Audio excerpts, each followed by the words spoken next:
Good evening, everybody, and welcome to this late hour in black and white.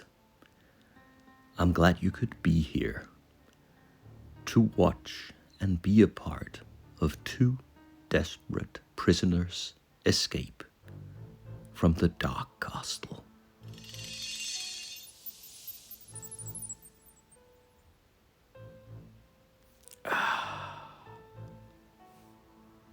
Let's begin.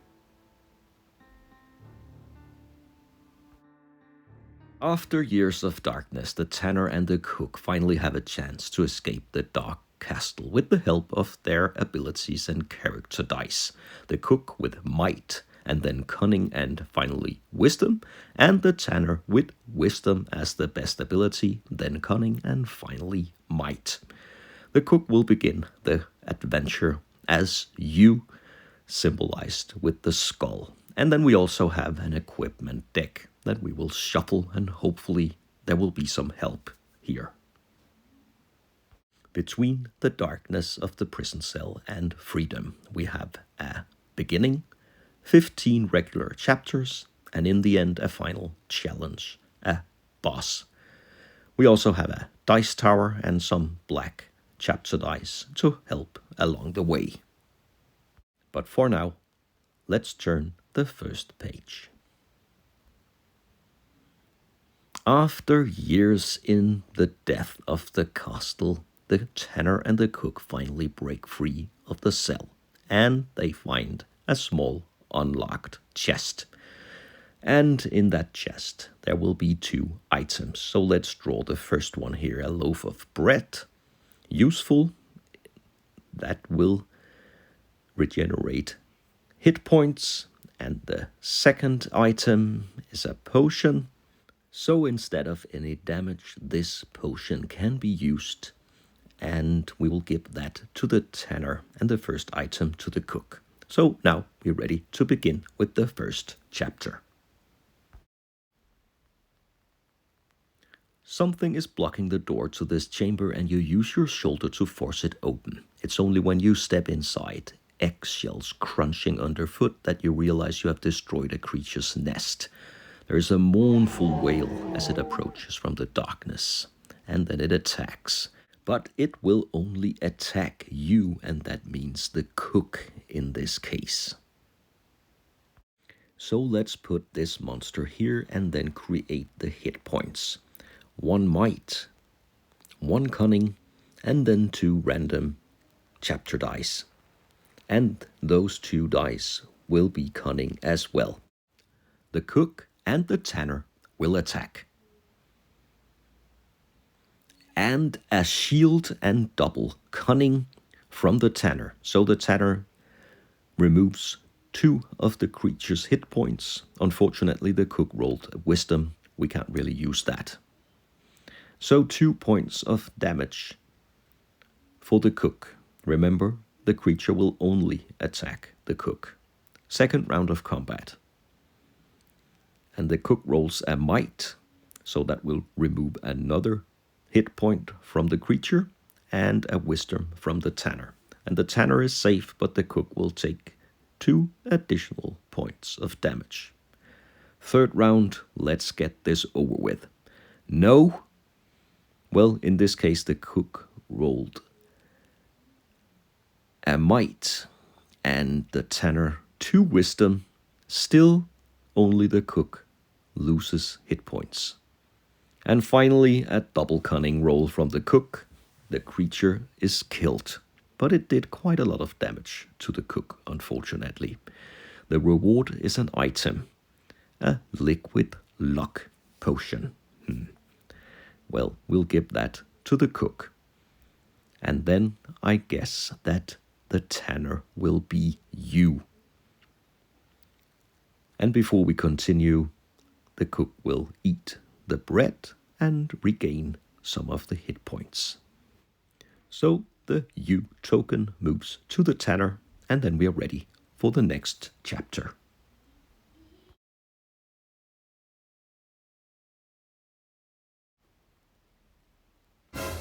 As you pass an ornate mirror in this bedchamber, twisted versions of yourselves step through it with murderous intent. You become separated and must fight alone.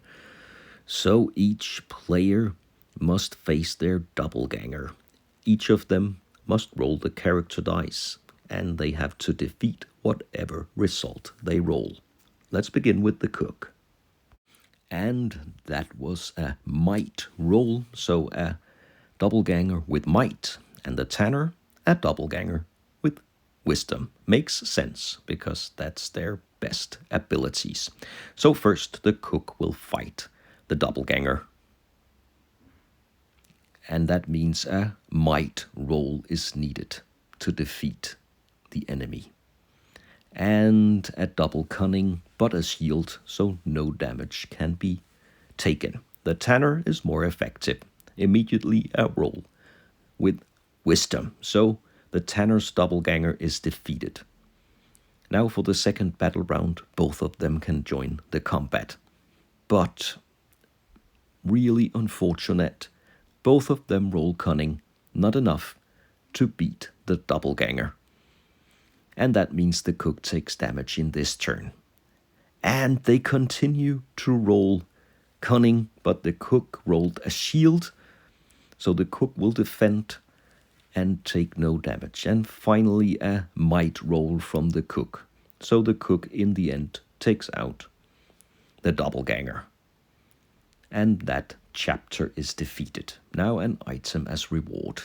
And that's an apple. A rotten apple. Well, still a few hit points. One can be regained. The cook will eat the apple. The tanner is still at full health, so the tanner will be you in the next chapter. And what awaits? A hooded man approaches. He looks cautiously over his shoulder and then whispers, asking if you wish to trade. Trade, discard any item and draw 2, and then we can negotiate. I don't think we'll risk that.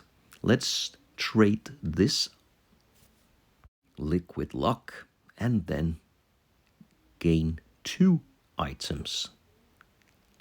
A cracked axe, a weapon. That could be very, very useful, but it's two-handed, so no additional items can be carried. We'll give the axe to the cook, and then another rotten apple that restores 1 hit point. Well, the cook is still hungry, so 1 more regained hit point. And an axe. Not bad. We'll part ways with the hooded man and continue forth. Bats. Without warning, a swarm of giant bats bursts into the passageway. You can only cower beneath the overwhelming blur of wing and fang. So to get through this bat attack, the tanner and the cook must roll their character dice along with 3 chapter dice. And if there is a match, that will cost 1 hit point unless doubles are rolled. Let's begin with the cook. Oh, the cook rolled might and also 2 might chapter dice. 2 hit points. And what about the tanner? More lucky. No matches. The tanner is unharmed as the bats fly past them both. So with the tanner still leading the way, it's time to open the next door. You wipe dust from the lid of a large tomb, hoping to read its inscription. At your touch, the lid slides open and a giant knight rises. You should not have disturbed him. We can flee now, but that will cost 3 hit points to you, in this case the tanner, or we could fight. This undead knight will do 2 damage each round, but he only has 3 hit points. 1 wisdom and 2 might. I think we can take him. A coordinated attack. And remember, the cook still has the axe. Let's see. And oh man, that was effective. 2 might and 1 wisdom. Exactly the combination needed to defeat the Undead Knight. What a roll. And, of course, we must remember an item as reward. So let's see what hides behind the Undead Knight. A loaf of bread. We'll give that to the cook immediately and restore 2 hit points. So now the cook will have 15 hit points. The tanner is still unharmed. There could be hope for both of them for an escape from this castle. Let's see. A skeletal form lies slumped in the corner of this dark chamber. Beneath the dust of ages, it still clutches a moldering map. We could take the map that will give us 2 items, but we could also move on and just turn the next chapter card, because there is a risk that the skeleton will wake up and then we'll have to defeat it in combat. And after a very short debate, the tanner and the cook agree to leave the skeleton behind and continue through the castle. And no monster, but there is a deafening roar, and the passageway begins to shake. A section of the old wall beside you collapses, and you are buried beneath chunks of heavy stone. So now the tanner is incapacitated, and the cook must try to do something. So a number of might must be rolled equal to the number of characters. So in this case, the cook must roll might. And, well, in the first try here, 1 might. But the tanner will still lose 1 hit point. 1 hit point each round for a maximum of 3 rounds. So that could potentially cost the tanner 3 hit points. 1 so far. Now let's see the cook roll again. And another might. Great rolling by the cook, and it is also the cook's special and best ability. So the tanner is free from the rocks, and they can both continue. So, another passageway. And this passage takes you past dark, unlocked cells. From inside, the sounds of bony hands clutching steel is unmistakable. Skeletons again. We could charge them and lose 2 hit points each round, or lure them out, but in that case they will have more hit points but only do 1 damage. I think we'll take them on just as normal combat, and that means they have 2 might and 2 random dice, and they are also might. 4 might. That will take a lot of might to take them out, but as mentioned, it is the cook's best ability. So the cook really must do the very best here. And the first roll, only 1 might. And then a shield. So the tanner is unharmed by the skeletons. The cook will lose 1 hit point. So, ready for the next round of combat. Let's hope the cook and the axe can do something here. The cook can do something, but only 1 might roll. They are now down to half their starting strength, but they still do damage to both of our characters. Another round of combat is needed. Let's hope for 2 might. And then they will be finished. Again, only 1. These stubborn skeletons are really a pain. With a shield, the tanner is unharmed, but the cook once again loses 1 hit point. It's not over yet. So, another roll, and finally 2 might, and both of them also rolled shields. Never mind, the skeletons are defeated. And we will draw an item of liquid luck. Could be useful, we'll give that to the tanner.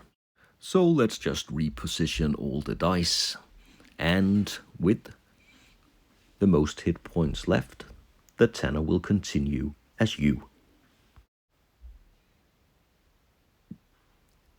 And the next chapter is a cave.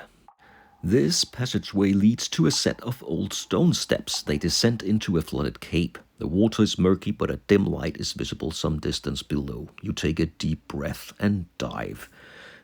So each player must roll a double in one attempt. And if not, they lose 1 hit point. Both characters have 3 attempts. So let's see if they can hold their breath long enough. We are looking for doubles. And no doubles. They will both lose 1 hit points. Second try. And here we have a double.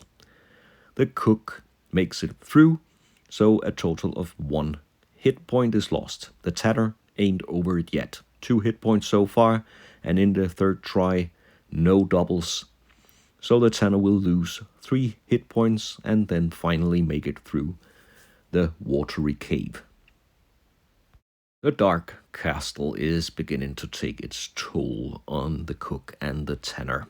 13 and 11 hit points. The tanner will still continue as you. They must go through the next door. And to enter this door, you are forced to push aside thick thorn-covered vines. They spring to life, binding your wrists and holding you into the thicket beyond. You lose 1 hit point and then draw 2 item cards. Well, 1 hit point is not good, but I think we'll pay the price for 2 items. So let's see what we get. A rotten apple. Well, let's restore 1 hit point immediately. And the second item is an elixir of insight. We cannot really hold this one. Should we keep the liquid lock or should we take the elixir of insight? Well, I think we'll keep the liquid lock and just leave this one. So another chapter is over. Let's continue.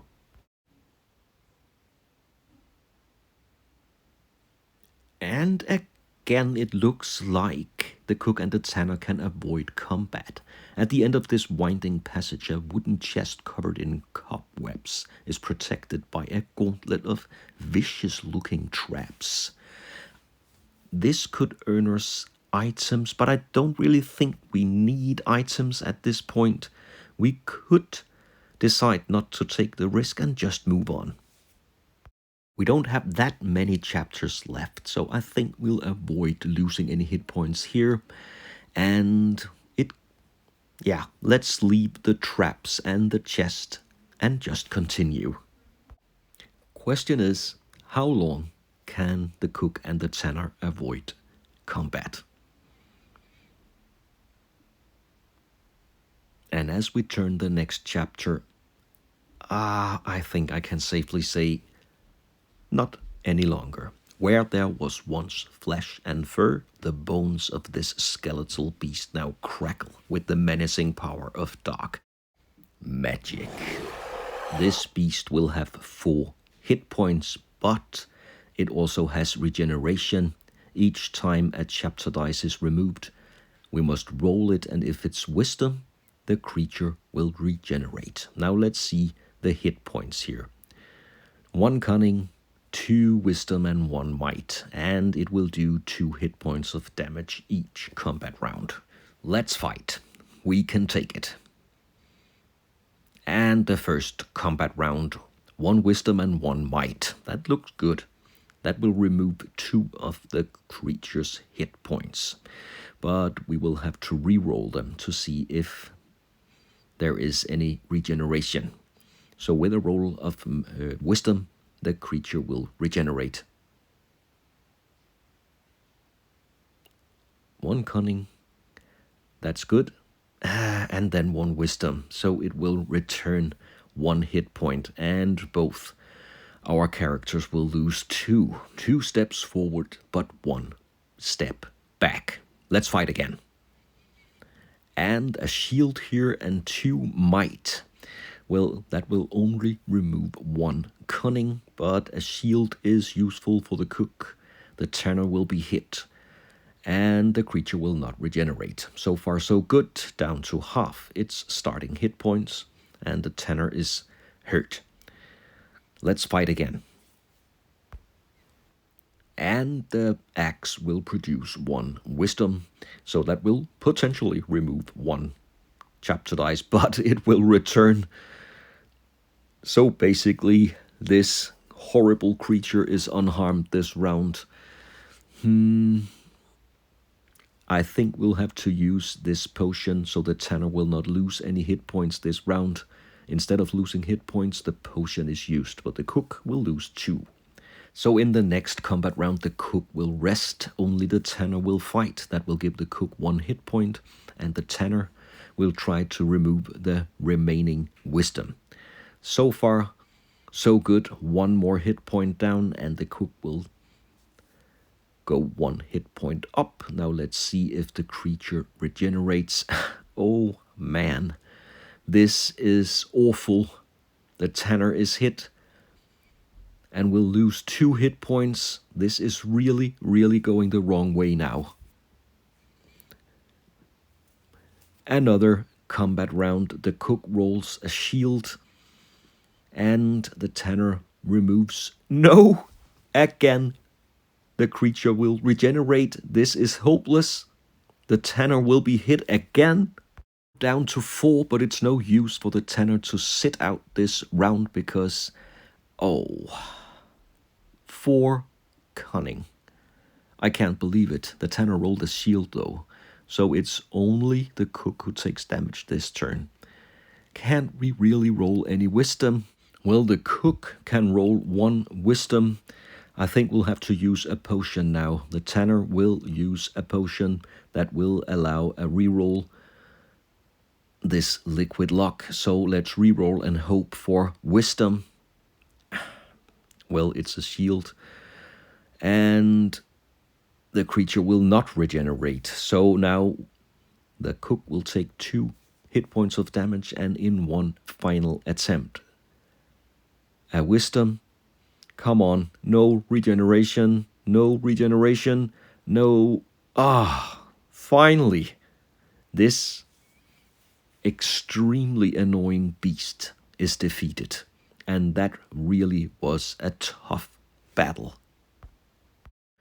And the item is a rotten apple. Well, 1 hit point. It's better than nothing. And they can't really share that apple. We'll give it to the Tanner. Now down to 5 and 4 hit points. The Tanner will continue as you. But we still have a few chapters left before we will have to face the final enemy. And these last battles really have been tough. And just as hope is about to fade, well, here is a chamber where you pick your way through the filth and something unusual catches your eye. Draw an item card. No combat, no monsters, just an item card, and it's an elixir of insight. Yeah, good. We'll give that to the Tanner. And there is no turning back now. The cook and the Tanner must continue. And from the darkness ahead, an arrow whistles past your ear. Before you can react, another buries itself into your shoulder. The Tanner will lose another 2 hit points. Heavily wounded now, but we get to draw an item. Something that can heal could be very useful, or some kind of powerful magic artifact, I don't know. Well, the Fury Shard looks really good. So if we roll doubles, we can roll again and apply both results. Maybe that will be the key to the way out. Let's turn the final chapter. Well, no, let's make sure everything is ready. And then you hear a scream from behind and turn around too late to avoid the clutches of a lurching ghoul. We can flee now, but the Tanner will lose 2 hit points. Unfortunately, they made the mistake that the Tanner is you. We'll have to fight the ghoul, and the Tanner is so fear-struck that wisdom has no effect. Really, really bad. The ghoul will claw away 2 hit points for every round of combat. Now, let's see the hit points. 1 wisdom and then 2 random chapter dice. And an additional might and cunning. We have the cracked axe. We have the fury shard. We need doubles, and then we could finish the ghoul in 1 turn, just like the skeleton knight. And no, a lot of might. Unfortunately not what we really needed. The ghoul will take away 2 hit points. Down to 1 hit point, the Tanner will rest, and only the cook will fight in the 2nd round of combat. And a shield and a cunning. Well, and the cook is unharmed because of the shield, and the Tanner will rest 1 hit point. I think we'll have the Tanner rest once again. Let the cook do the battle. Come on, let's remove this ghoul for good. And just as hoped, 1 wisdom, the ghoul is defeated. So away goes the ghoul and reveals that we are now at the final destination. First, an item reward. The healing versus. We can heal if we roll doubles. We'll definitely take that and get rid of the elixir of insight. The Tanner now needs to roll a lot of doubles. And because the Tanner was not a part of the final combat round, we'll have to remember to restore 1 hit point. Both the cook and the Tanner are really, really wounded and tired and hurt. But it's time to enter the final chamber.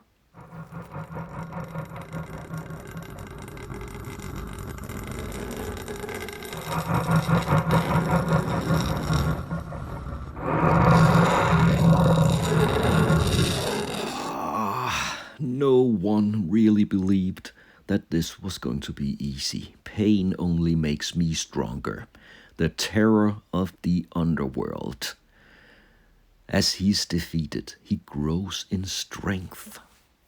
3 hit points of damage each round. We will not even survive 1 round unless we roll a lot of shields and doubles. But let's see the hit points of this terrible beast. 1 might and 3 cunning, and then another cunning and a wisdom. There is no way back, no way round. We have to do this. Doubles and only doubles will count for both the cook and the Tanner. Come on, do it. Let's get this Oh. The terror of the underworld is not even wounded here. Maybe a little scratch, but not much. It's over. The cook and the Tanner did their very, very best. They fought to get to freedom. But this was the end of the line. They were not able to get past the terror of the underworld. You are bested, falling to your knees with blood streaming from the countless vicious wounds inflicted upon you during your battle against the terror. With sickening clarity, you realize he has only been toying with you. He has kept you alive, and after forcing you to witness the slaughter of your fellow prisoners, you understand why. Slowly, he approaches you, leaning in close to scrutinize the fear that freezes your face. It seems to amuse him. You can smell the blood on him. Some of it is yours, mixed with the gore of his previous victims. Their encrusted remains smeared across his lipless mouth, his dead eyes unmoving. With one stroke of inhuman strength, he plunges his hand deep into your chest and plucks out your heart. He bites into it savagely, and the last thing you see as you fall to the ground is it being held aloft, drawing cheers from his lurking retinue. Your adventure ends here.